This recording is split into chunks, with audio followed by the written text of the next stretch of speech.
So you can like, so Char, you get close to him, and then you can run away from him. He'll stop shooting arrows at you. Okay, Now you're close enough. Now run away. And summon. I did all. Okay.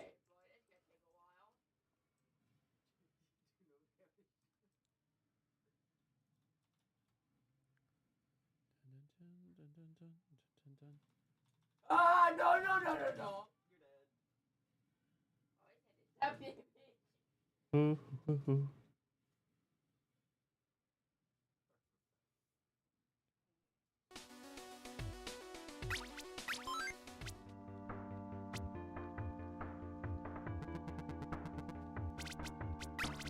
Who's next? As the wizard.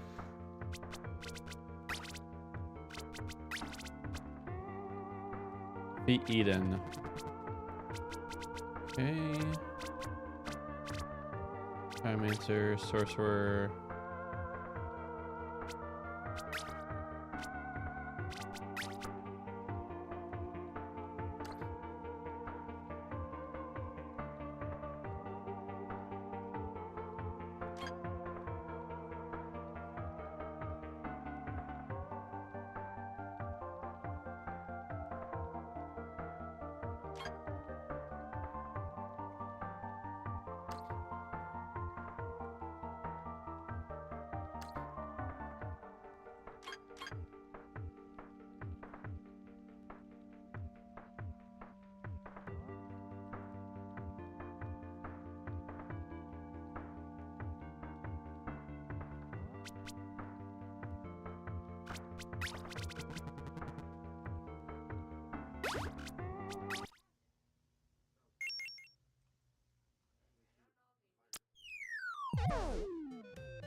Oh my gosh.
Ah.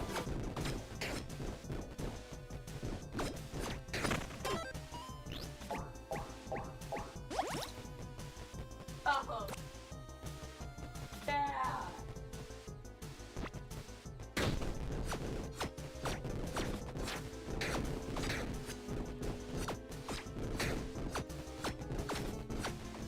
No, no,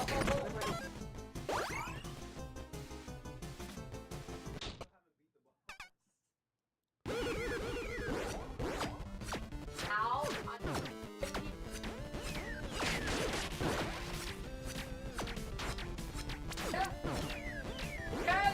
Peanut butter.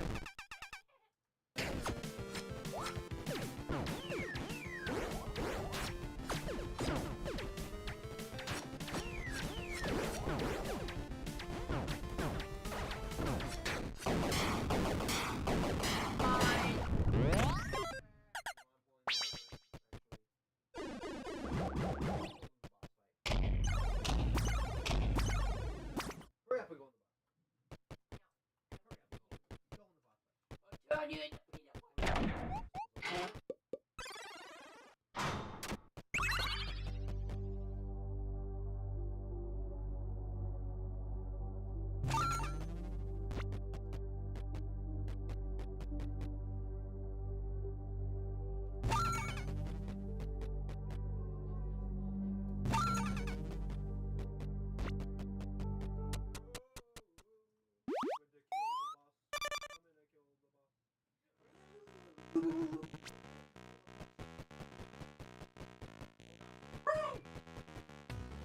I do.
Yeah, damn it. After you back.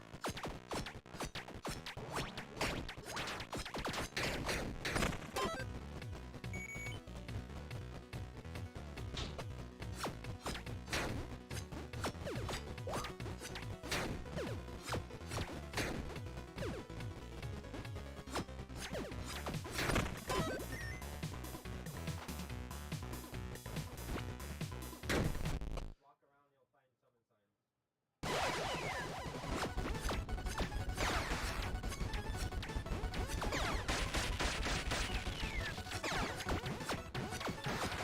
I'm running away.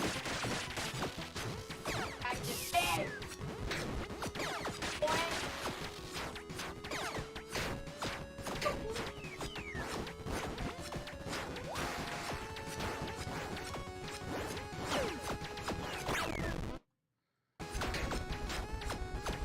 Oh, trying to be spirit.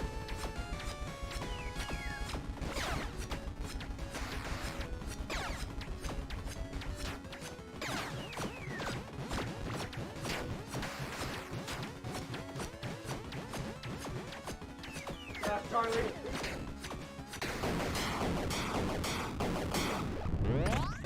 Nope, look up.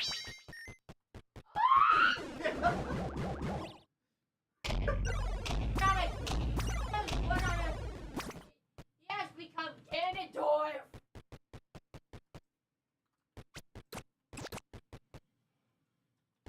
No!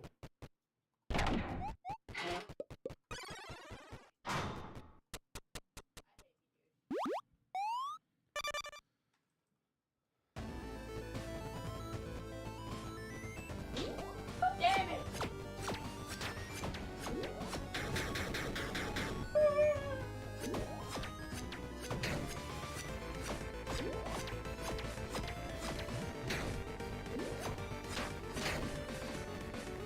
I have to believe!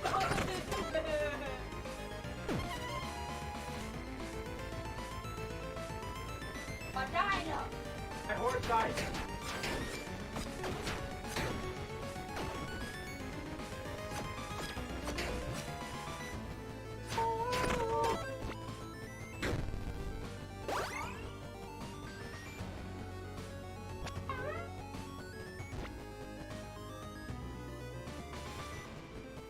Oh, that was...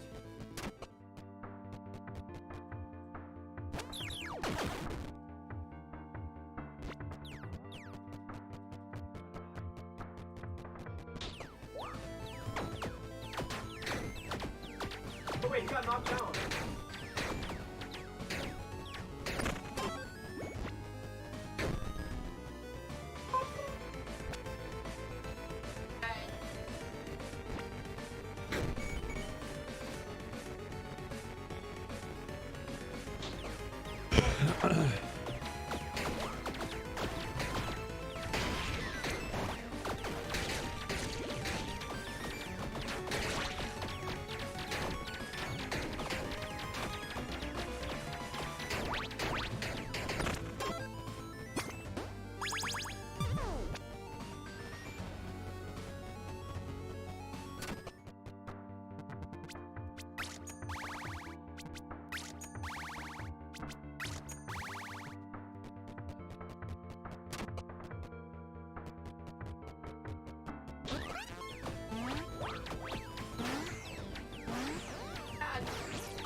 Oh, darn it.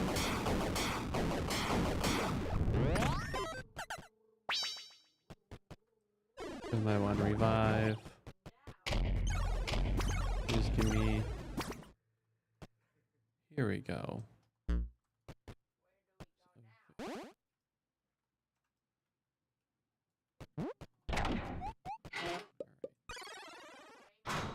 Just one more point of strength and I'll equip that.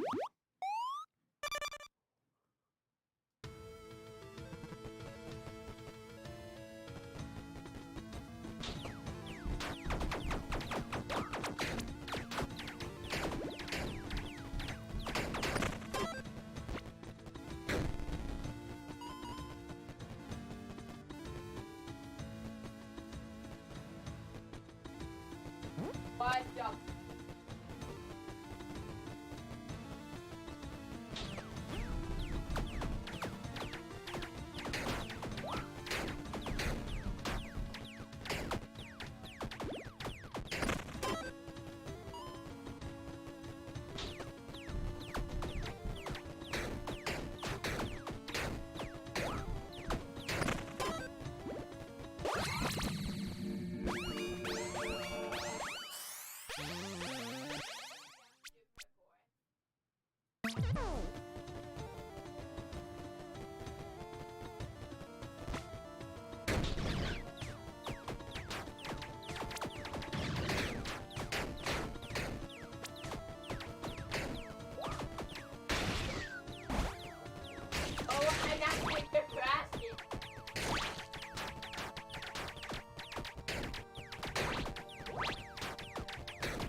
Now I'm a really good boy. Got my good boy shoes, my good boy accessory.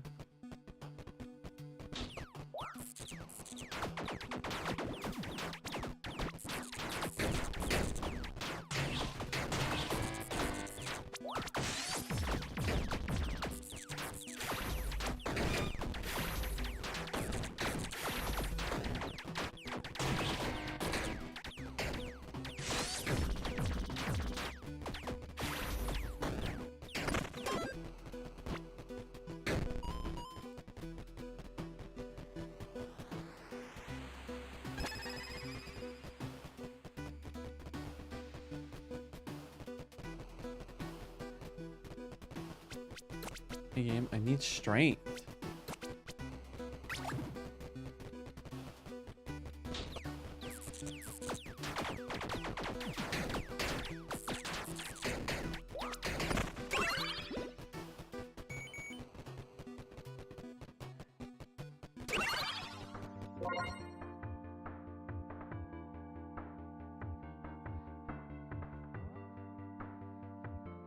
Whoa.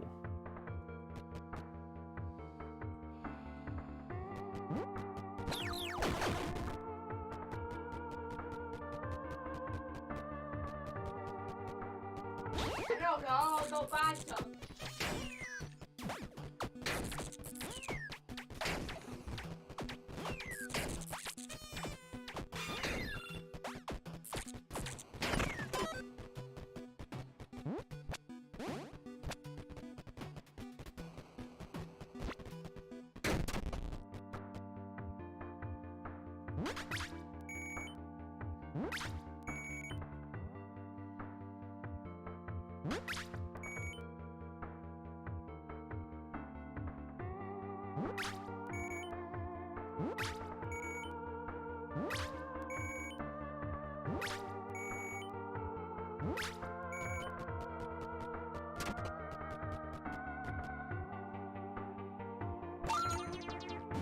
Oh, I see.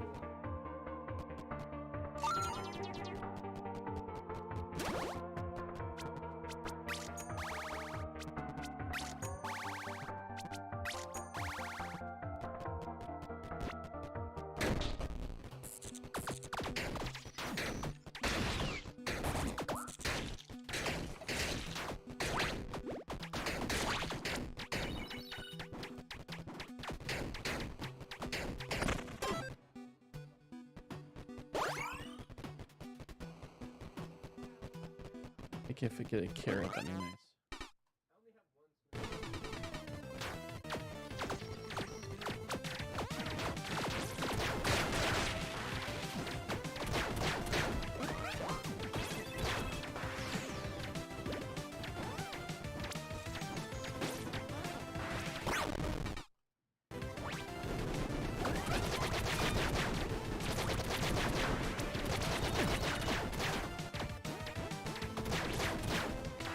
Oh man.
Oh.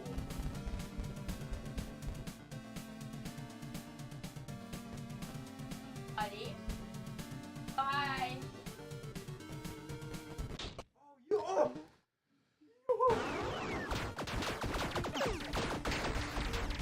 Don't let me.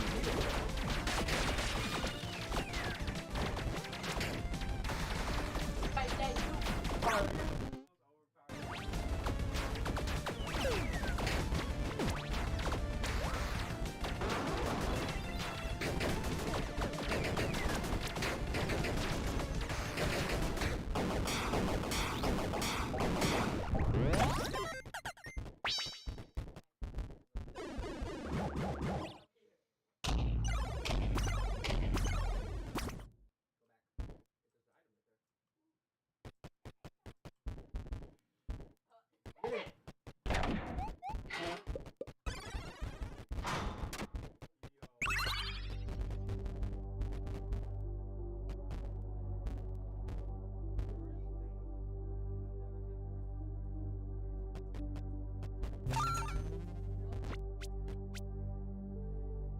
Oh, I misunderstood that. Darn it, I thought it was an offhander. Darn it.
I made a mistake. All right.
All right, Char, we're at time.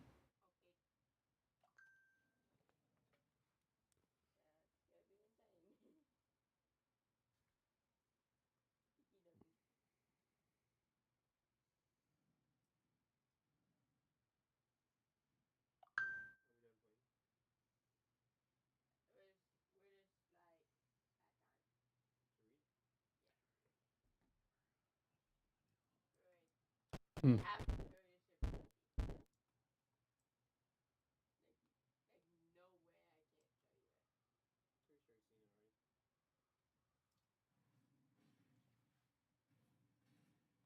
That's pretty cool. I haven't seen that.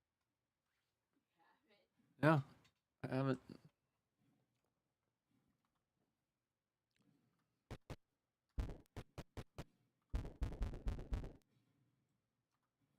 Weapons overpowered. And it does bleed. Look how much damage it does.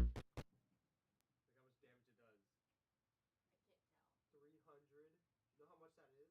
So plus 200. No, that's just. That's all it does.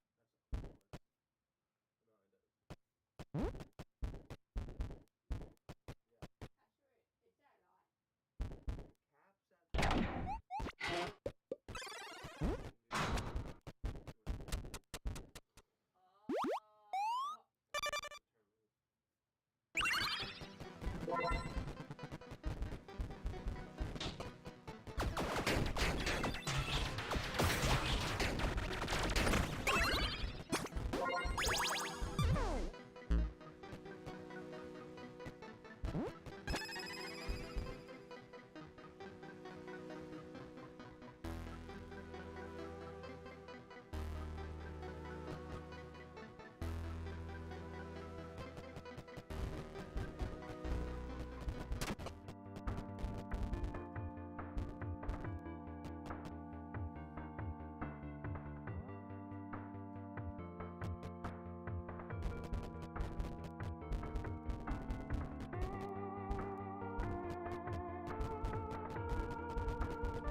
Hmm.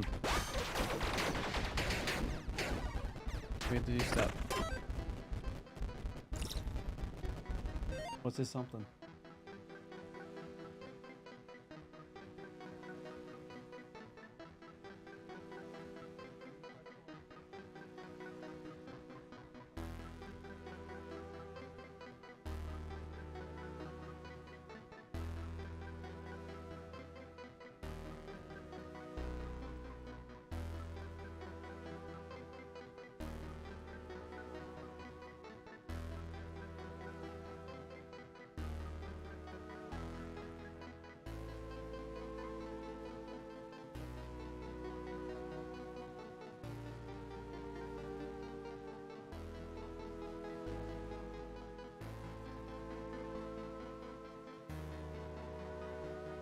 All right, you want to do Bio Project?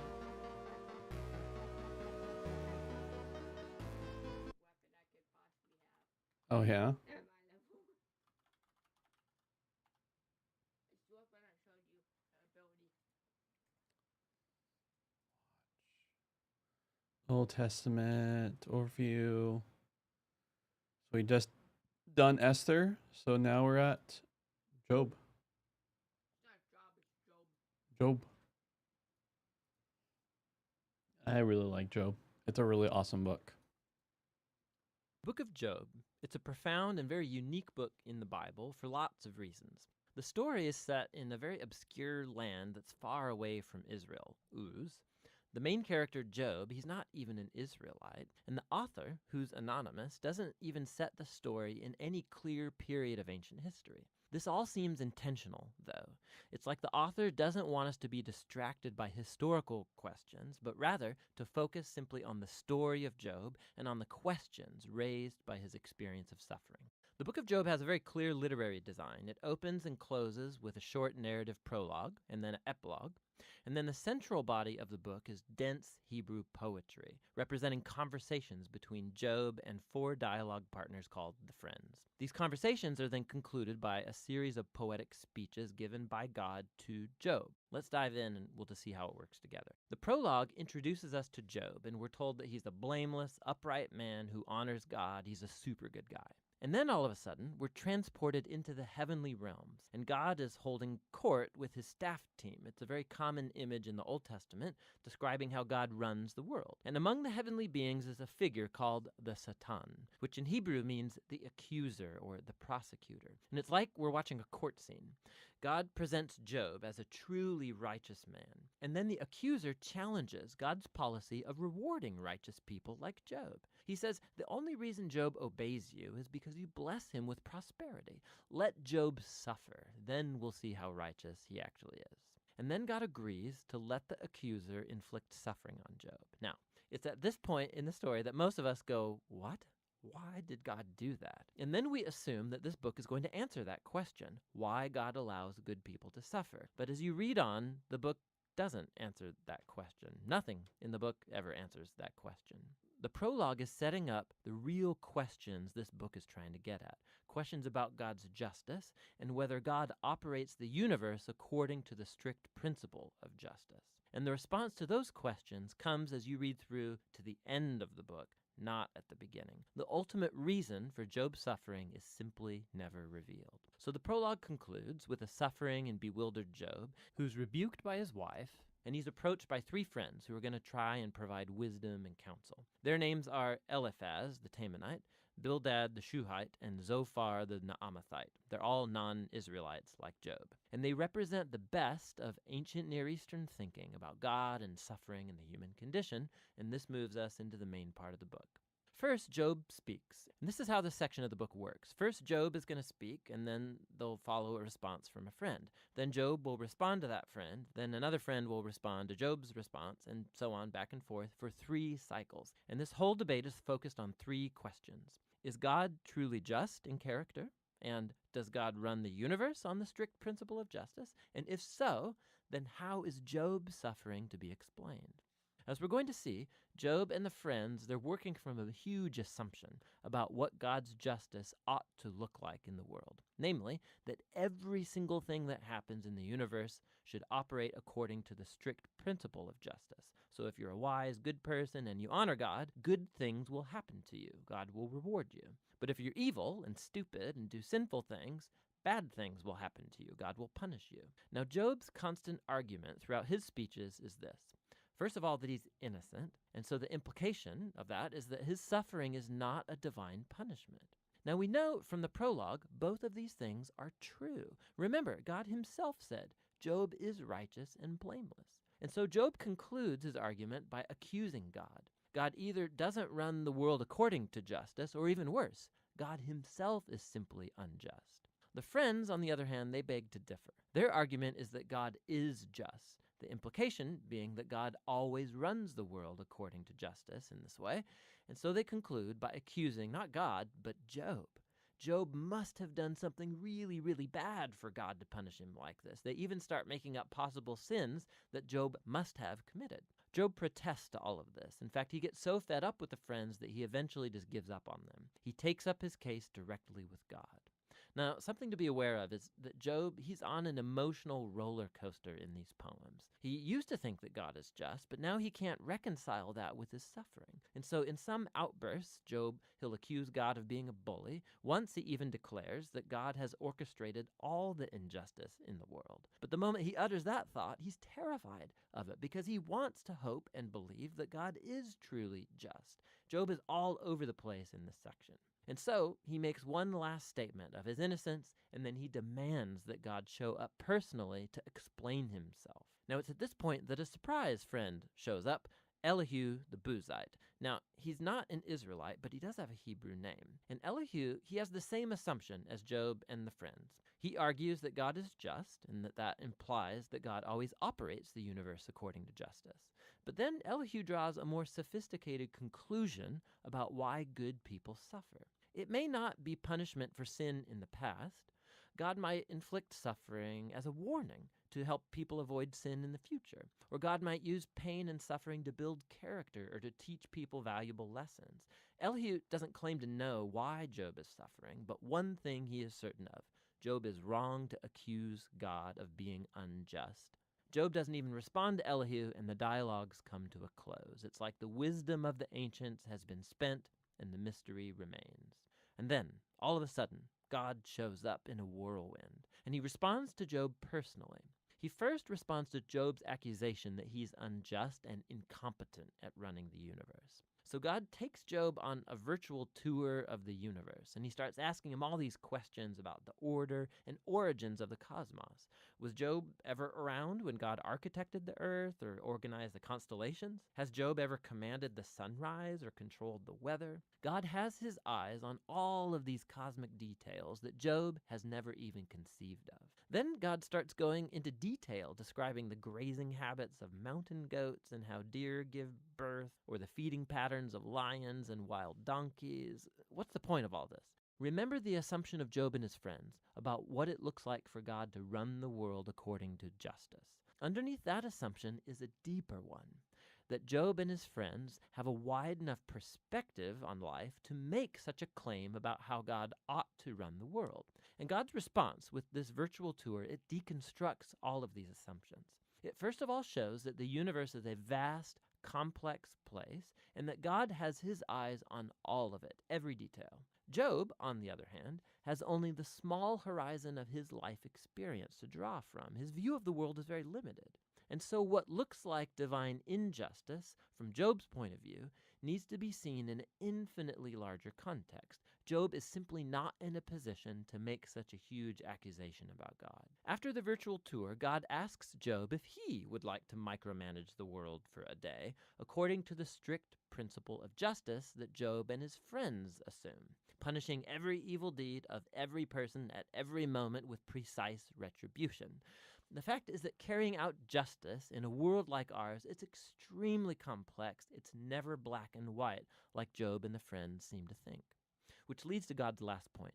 He starts describing these two fantastic creatures, Behemoth and Leviathan, which some people think are poetic depictions of a hippo and a crocodile, but more likely they refer to well-known creatures from ancient Near Eastern mythology that are used elsewhere in the Bible as symbols of the disorder and danger that exist in God's good world. These creatures, they're not evil. God's actually quite proud of them, but they're not safe either. The point is that God's world is amazing and very good, but it's not perfect or always safe. God's world has order and beauty, but it's also wild and sometimes dangerous, just like these two fantastic creatures. And so we come back to the big question of Job's suffering. Why is there suffering in God's world? Whether it's from earthquakes or wild animals or from other humans, God doesn't explain why. What he says is that we live in an extremely complex, amazing world that at this stage, at least, is not designed to prevent suffering. And that's God's response. Job challenged God's justice. God responds that Job doesn't have sufficient knowledge about our universe to make such a claim. Job demanded a full explanation from God, and what God asked Job for is trust in his wisdom and character. And so, Job responds with humility and repentance. He apologizes for accusing God, and he acknowledges that he's overstepped his bounds. Then all of a sudden, the book concludes with a short epilogue. First, God says that the friends were wrong, that their ideas about God's justice were just too simple, not true to the complexity of the world or God's wisdom. And then God says that Job has spoken rightly about him. Now, this is surprising because it can't apply to everything Job said. I mean, we know Job drew hasty and wrong conclusions, but God still approves of Job's wrestling, how Job came honestly before God with all of his emotion and pain and simply wanted to talk to God himself. And God says that's the right way to process through all of this, through the struggle of prayer. The book concludes with Job having his health, his family, his wealth all restored, not as a reward for good behavior, but simply as a generous gift from God, and that's the end of the book. So the book of Job, it doesn't unlock the puzzle of why bad things happen to good people. Rather, it does invite us to trust God's wisdom when we do encounter suffering, rather than try and figure out the reasons for it. When we search for reasons, we tend to either simplify God like the friends, or like Job, accuse God, but based on limited evidence. And so the book is inviting us to honestly bring our pain and our grief to God, and to trust that God actually cares and that he knows what he's doing. And that's what the book of Job is all about.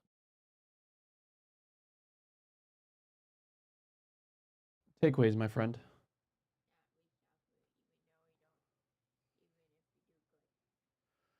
Well, that's a good takeaway. Any other takeaways? So, in the ancient world, and a lot of people still think this, if you do good, like Stuff happens. good stuff happens. If you do eat, bad stuff Not happens. true. and so now imagine if the world was run in a just desserts mode like that. Even in the application of that, anytime someone does evil and you strike them down, not give them, not give that them they won't, mercy or generosity. or they don't even like get a chance to learn, or like That's just that will doo-doo. even in itself will be injustice. And so the world is very intricate, and and to understand Complex. and to understand, like our job is we study it, and then we also trust. And Yeah. do we really believe that God is good? Yeah. Because if we don't believe that, then that's Then we don't want him. then we just got to wrestle that out. All right, friend, we can start. Oh, last thing, and the ultimate good, who the true revealing of God's love. Because Dying on the cross. was dying on the cross, right? We can't blame God for being capricious, especially when when him and his narrative is always connecting himself to the hurt and suffering, even to the point of laying himself dead. But then through the glory of resurrection, we live the good life, the good desserts with him. All right. We can start.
All right, Char, we dip in like 35, 45 minutes, okay?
Cat.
Hello. Hey, on the one.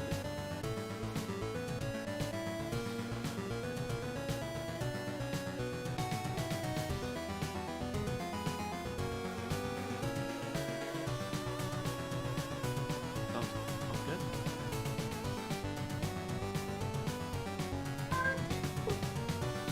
Love you. I'll see you later. Oh God, sorry. Sorry. Bye.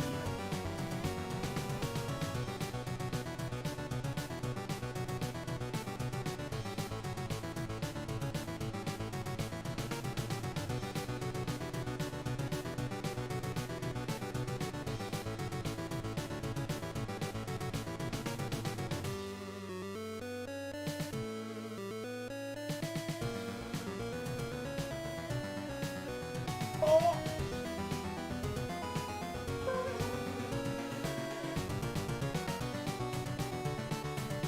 I'm so sorry. Oh.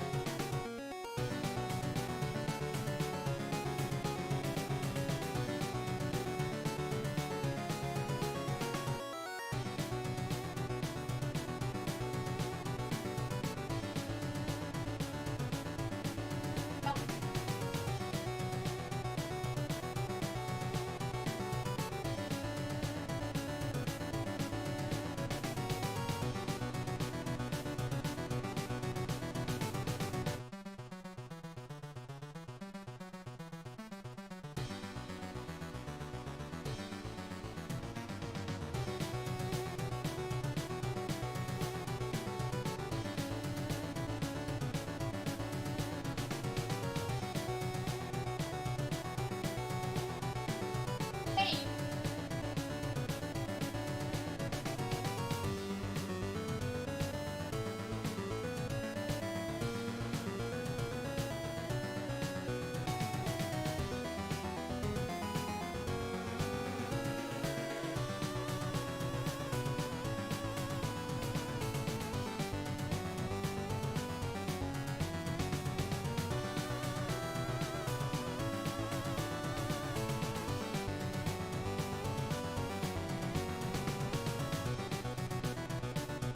you still disrespecting, are you? My virus. Ow! He caught me.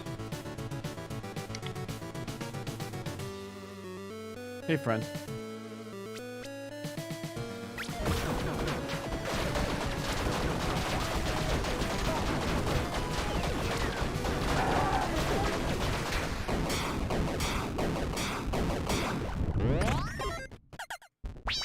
Killing you, Charlie. You're not gonna heal. Ah! Destroyed that bush.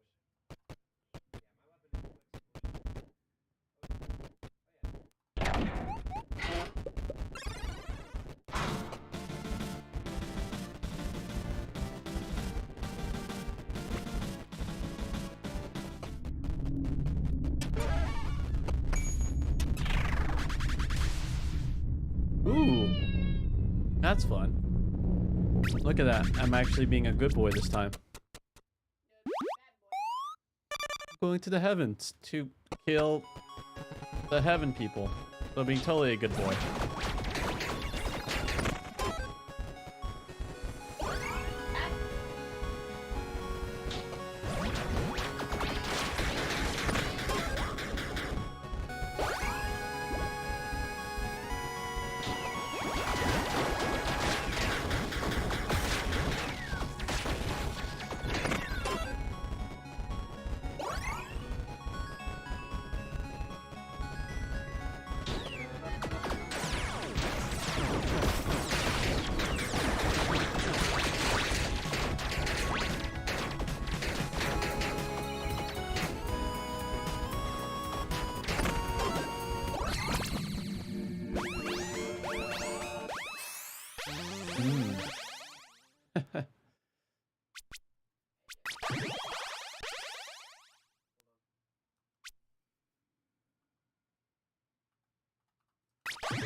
Let's go, Bahamut.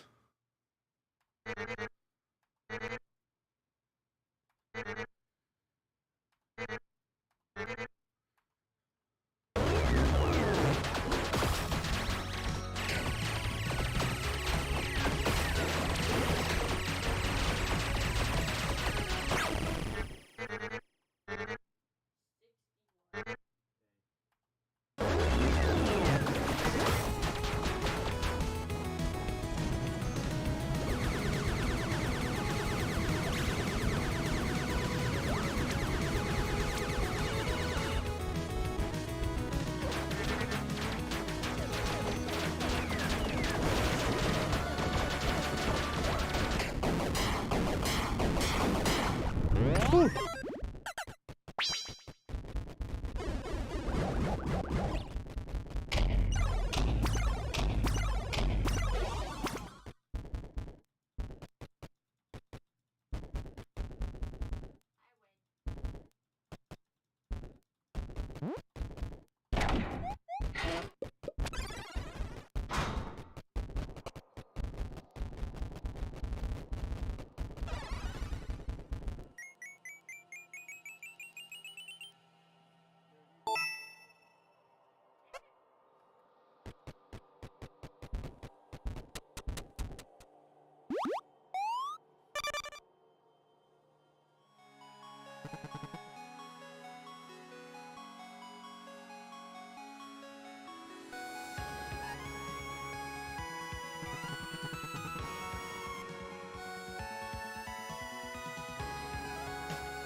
Ooh, that'd be fun.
bet.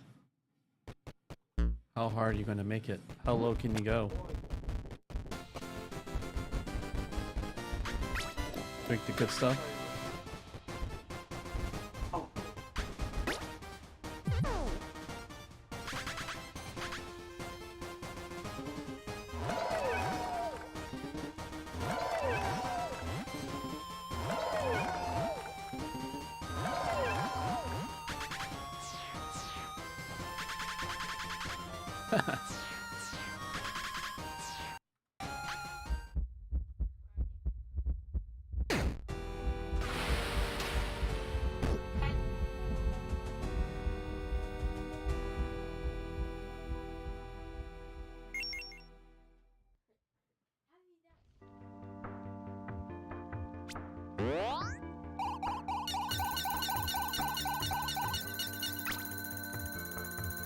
Oh god!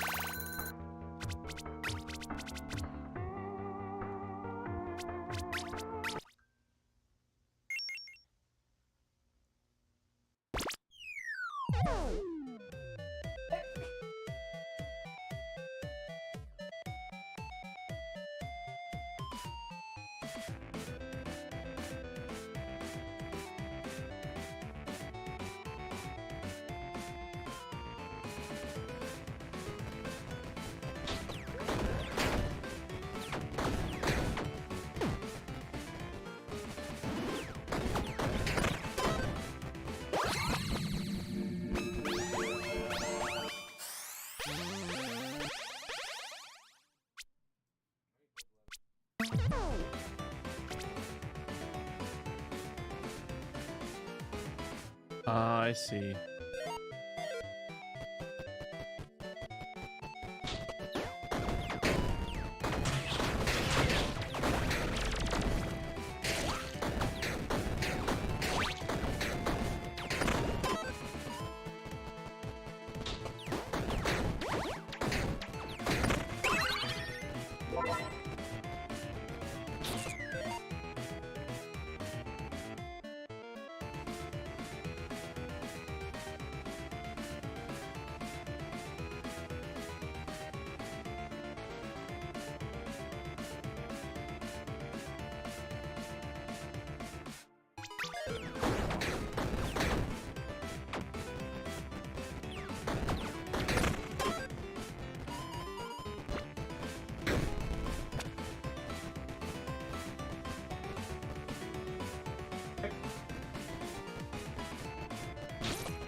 Holy bear.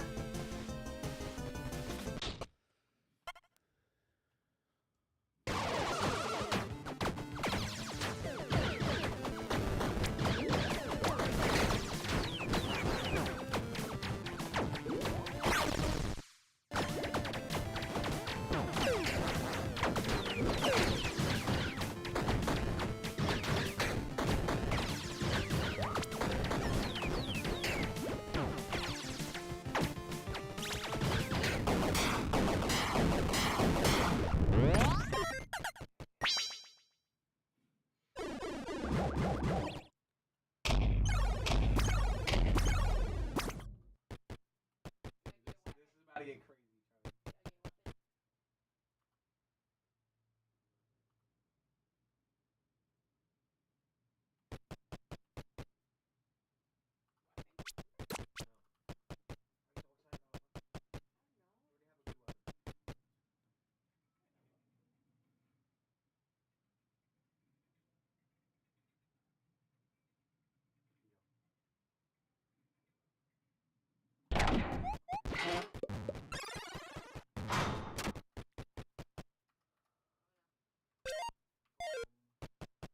Good boy shop.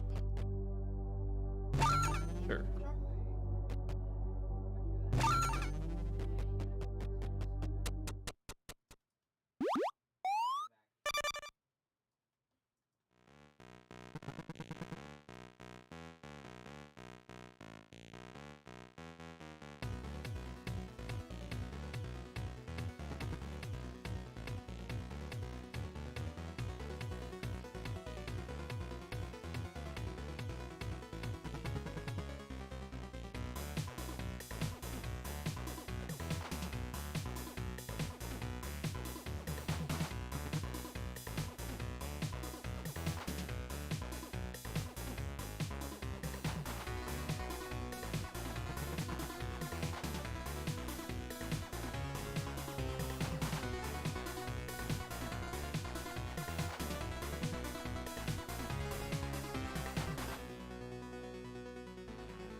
All right.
And heals fire resistance.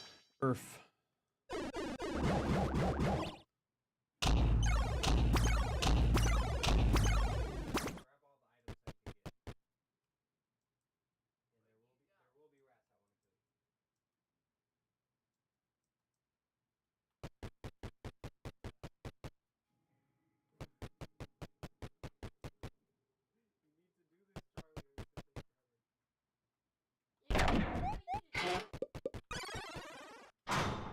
Oh man, my guy looks great. May costume in that jack-o'-lantern. Doesn't that look delightful? I could like a Belgian. Alright, time for us to dip, my friend.